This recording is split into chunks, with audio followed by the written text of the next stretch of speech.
For centuries, Japan lived divided by a barrier that seemed impossible to conquer. Between the islands of Honshu and Hokkaido lies a stretch of ocean known for violent currents, freezing storms, and unstable depths that had already destroyed entire vessels within minutes. During winter, winds from the north transformed the sea into a corridor of fog, ice, and gigantic waves. For decades, thousands of people depended on ferries to cross that hostile region, but the ocean never forgave mistakes. In 1954, a tragedy changed everything. A powerful typhoon struck a Japanese ferry in the middle of the Tsugaru Strait. The ship sank amid chaos, dragging hundreds of passengers to the bottom of the sea. The disaster shocked the entire nation. Japan realized it could no longer rely only on the surface. It needed to find a way to cross the ocean without confronting the ocean itself.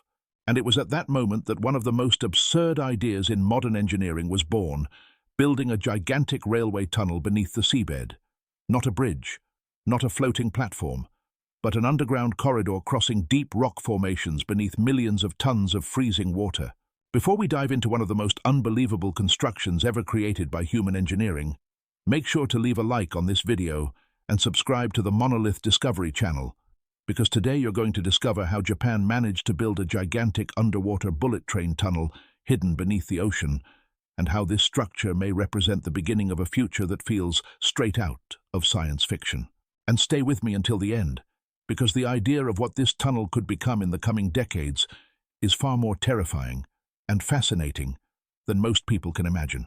The problem was that nobody in the world had ever attempted something on that scale under such extreme conditions. The Tsugaru Strait was an unpredictable geological labyrinth. In some areas, the ocean floor concealed extremely hard volcanic rock. In others, seismic fault lines capable of causing fatal water infiltrations were hidden beneath the seabed. And above all of this existed an invisible enemy: pressure. The deeper the engineers descended, the more the ocean pressed against every wall, every machine, and every centimeter of the future structure. One small mistake could allow the entire sea to invade the tunnel within seconds. Even so, Japan decided to continue. Before any excavation began, entire teams of geologists spent years trying to understand what was hidden beneath the ocean. Scientific vessels crossed the strait daily using sonar, experimental drilling, and seismic sensors capable of mapping the seabed in nearly microscopic detail. The goal was to find a route that crossed not only water and stone, but also decades of uncertainty. The problem was that the floor of the strait seemed alive. Layers of rock shifted unexpectedly. Pockets of underground water appeared where nobody anticipated them. In some tests, drilling released violent jets of pressurized water, as if the ocean itself were trying to expel the engineers from beneath it. Even so, slowly, a plan began to emerge. The tunnel would need to pass far below the seabed, excavated directly through the underwater mountains hidden beneath the strait. That meant drilling through kilometers of solid rock in total isolation, with extreme temperatures, suffocating humidity, and constant risk of collapse. And there was another even more terrifying problem: earthquakes. Japan is located in one of the most seismically dangerous regions on Earth. Building a normal tunnel would already be difficult. Building an underwater tunnel inside an active seismic zone seemed like insanity. But the country had already made its decision. The project would not simply become a transportation structure. It would become a national symbol, a mega-project designed to challenge the ocean itself. Yet while politicians announced the future of Japanese engineering to the world, the men working underground were beginning to discover that the tunnel's true enemy had not even appeared yet. The first excavations began in the 1960s, and it quickly became clear that the project would be far more dangerous than anyone had predicted.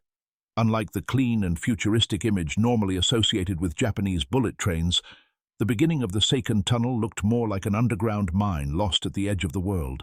Workers spent hours inside narrow corridors covered in mud, smoke, and water dripping down the walls. The heat inside the rock was suffocating. Machines shook endlessly while gigantic drills slowly crushed the submerged mountains hidden beneath the strait. Progress was painfully slow. On some days, teams managed to excavate only a few meters, and the worst part was not the slowness, it was the unpredictability. The ocean was always present, even if invisible above them. Small leaks began as simple droplets but could transform into violent torrents within seconds. In certain areas, underground water pressure became so intense that microscopic fractures exploded like high-pressure fire hoses. Some galleries had to be completely abandoned after sudden flooding. In others, entire crews spent days working nearly submerged to stop the sea from invading the excavation zones. The tunnel was becoming a daily battle against nature, and while all of this was happening, the budget exploded. The project consumed billions of yen, while critics claimed the Japanese government was burying money at the bottom of the ocean. Many believed the tunnel would never be completed. Others said it would become the greatest failure in Japanese engineering history. But then a new threat emerged, something that almost destroyed the entire project. In 1976, an underground water explosion completely changed the course of construction. Workers were drilling deep within the tunnel when they struck an extremely unstable geological zone. Within seconds, tons of pressurized water burst through the excavation walls with terrifying violence. The tunnel began flooding rapidly. Equipment was swept away. Machines disappeared beneath the current. Workers ran through darkness trying to escape while alarms echoed through the underground corridors. For hours, nobody knew whether part of the structure had collapsed. The accident became a national nightmare. Japan began questioning whether the ocean had finally won, but it was precisely at that moment that engineers realized they would need to completely reinvent their strategies. New drainage systems were developed. Gigantic pumps began operating continuously in the depths of the tunnel. Special pressure-resistant concrete started being used on a massive scale. Seismic sensors were installed to monitor every movement of the rock in real time. Slowly, the tunnel stopped being merely an underground excavation. It began transforming into a fortress hidden beneath the ocean. But there was something even more impressive. While Japan was struggling simply to stop the sea from destroying the project, engineers were already beginning to imagine something even more ambitious for the future. Because decades later, some specialists would begin asking, if humanity managed to build a railway tunnel this deep beneath the ocean, how far could this technology evolve? And that was when an idea emerged that sounded like pure science fiction. When the Seikan Tunnel finally began operating, the world saw only the final result, an underground railway corridor linking Honshu and Hokkaido with astonishing safety. But hidden behind that achievement was a much greater truth. The tunnel was not merely a passage beneath the sea. It was proof that human engineering had learned how to survive inside an environment that once seemed completely forbidden. And that was exactly what inspired a new generation of futuristic engineers. Decades after the opening of Seikan, experimental concepts began appearing that proposed something considered impossible even by modern standards, transforming underwater tunnels into transparent panoramic experiences. The idea sounded absurd. Instead of hiding passengers behind concrete and steel, the tunnel of the future would allow people to observe the ocean directly around them while traveling at high speed. Gigantic reinforced glass corridors, circular structures supported by titanium rings, pressure systems capable of withstanding millions of tons of water, no longer just transportation, but a cinematic underwater experience. The problem is that the physical reality behind this idea is brutal. The ocean does not behave like a peaceful aquarium. At great depths, pressure can crush gigantic structures as if they were empty cans. Tiny microscopic failures can generate fatal fractures. And there is another, even more terrifying danger: structural fatigue caused by time. Unlike an ordinary building, a transparent underwater tunnel would endure constant pressure for decades without interruption. That means every panel, every seal, and every metallic structure would need to survive the equivalent of a silent war happening every single day on the ocean floor. Even so, the concept began gaining momentum because the evolution of materials itself seemed to open doors to what once appeared impossible.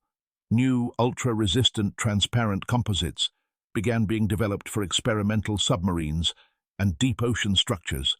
Ultra-light metal alloys capable of surviving extreme pressure started being used in underwater platforms. Artificial intelligence began being applied to real-time structural monitoring, allowing sensors to detect invisible microfractures before they became dangerous.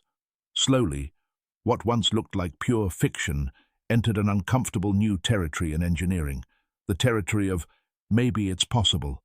And then conceptual architects began imagining what a future evolution of Seikan itself could look like. A bullet train gliding silently through a transparent corridor at the bottom of the Japanese Ocean. Blue lights reflecting against curved, reinforced glass walls. massive schools of fish crossing the darkness outside, sharks slowly emerging from underwater shadows, while passengers observe everything in complete silence. It would become one of the most impressive experiences ever created by humanity, but also one of the most dangerous, because in that environment, any failure would stop being merely a technical problem. It would become an instant catastrophe at the bottom of the ocean, and that is where the most terrifying question of all begins to emerge. Could the engineering of the future truly make a place like that safe? Or would the ocean remain a frontier humanity was never meant to cross? Today, the Seikan Tunnel continues operating silently beneath the Tsugaru Strait, like a gigantic artery hidden beneath the ocean. Thousands of passengers cross that underground corridor without realizing that above them exists a colossal mass of freezing water constantly pressing against the structure. The most impressive part is that most people will never see the true scale of what exists down there, because the real tunnel was designed to disappear. Its concrete hides the ocean. Its walls prevent passengers from feeling the danger. Everything was designed to create a sense of safety. But perhaps that is exactly what makes imagining its future evolution so fascinating. For the first time in history, modern engineering is beginning to seriously discuss transparent ocean structures, experimental underwater cities, submerged hotels, and immersive transportation systems. What once seemed like fantasy is now beginning to emerge inside laboratories, prototypes, and conceptual studies around the world. And Japan, a country accustomed to challenging earthquakes, mountains, and oceans, may be one of the few places capable of transforming this vision into reality someday. Imagine entering an underground station illuminated by soft blue lighting, while gigantic hermetic doors slowly close behind passengers. The train accelerates, the lights disappear, and then, gradually, the concrete gives way to gigantic transparent walls, revealing the deep ocean surrounding the structure. It would not simply be a journey. It would become a psychological experience, a mixture of fascination and fear, a constant reminder that millions of tons of water are watching every movement from outside that glass corridor. But there is something even deeper hidden within this story.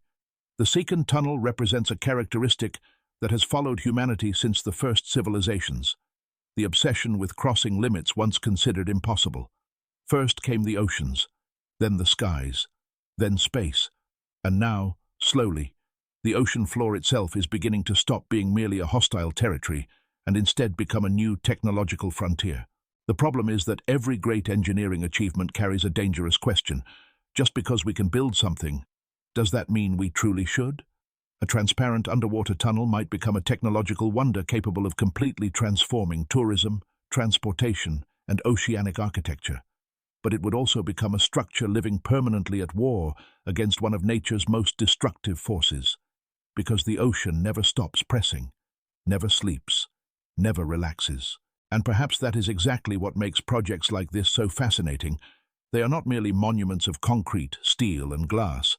They are silent battles between human intelligence and the brutal force of the planet. And deep within the darkness of the Tsugaru Strait, hidden beneath the freezing waters of Japan, the Seikan Tunnel continues proving every single day that some of humanity's greatest achievements were born precisely from the courage to confront what once seemed impossible. And now I want to ask you something. Would you have the courage to board a bullet train crossing a transparent tunnel at the bottom of the ocean? Imagine looking through the window and seeing nothing but the dark blue abyss of the deep sea surrounding the train while millions of tons of water press against those gigantic glass walls. Would you feel fascination or fear? Comment below and tell me what you think was the most impressive moment of this documentary. And tell me this, do you believe human engineering will truly manage to transform this kind of project into reality in the future? Or are there places on Earth that humanity should never attempt to dominate? And if you enjoy mega projects, extreme engineering, impossible constructions, and cinematic documentaries showing just how far humanity can go, subscribe now to the Monolith Discovery channel, because the next videos will take you to places that seem to exist far beyond our own reality.